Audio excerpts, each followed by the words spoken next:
Growing up black in an upper-class white private school is a truly unique experience. So when I think about my own role in fighting racism, I believe that I have a unique perspective to offer. And the more I have thought about it, the more I realize that simply being black in America is an opportunity to fight the web of racism.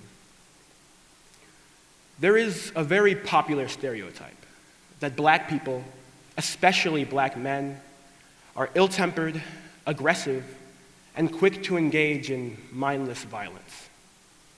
However, from my short 16 years in this country, I can say that this notion cannot be further from the truth. For blacks, the question is not if we will face opposition, it is when.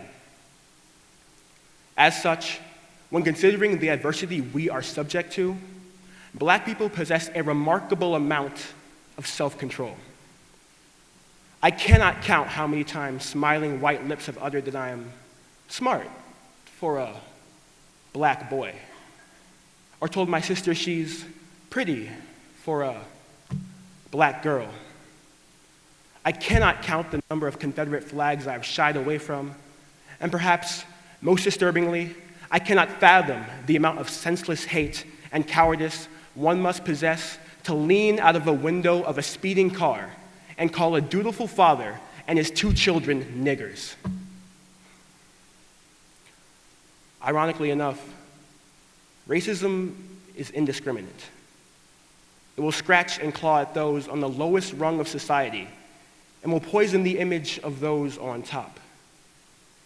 Media outlets spitting on Trayvon Martin's name while simultaneously calling into question President Obama's true birthplace. Without mincing words, racism made me afraid to be black. It made me wonder what I could have done, what my father could have done, what any black person could have done to deserve their treatment.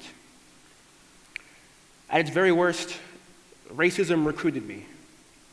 It burrowed into my thoughts, annexed my feelings, and scarred my view of those who look like me.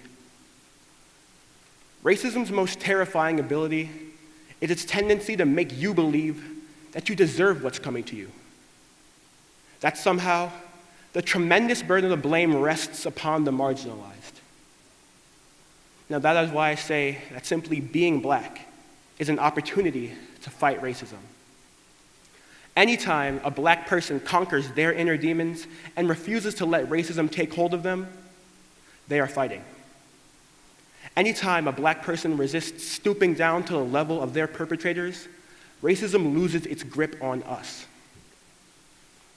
In a society that turns a blind eye towards instigators, we black people cannot be reactionary. So anytime I choose to educate instead of argue, anytime I choose to hold my tongue and strive towards the high ground, and anytime I choose to turn the other cheek and perhaps even forgive, racism shudders. In my 9 years in a white school, I've had plenty of opportunities to let racism win the war. But refusing to let racism dig its claws into you is the integral first step against racial discrimination everywhere. Thank you.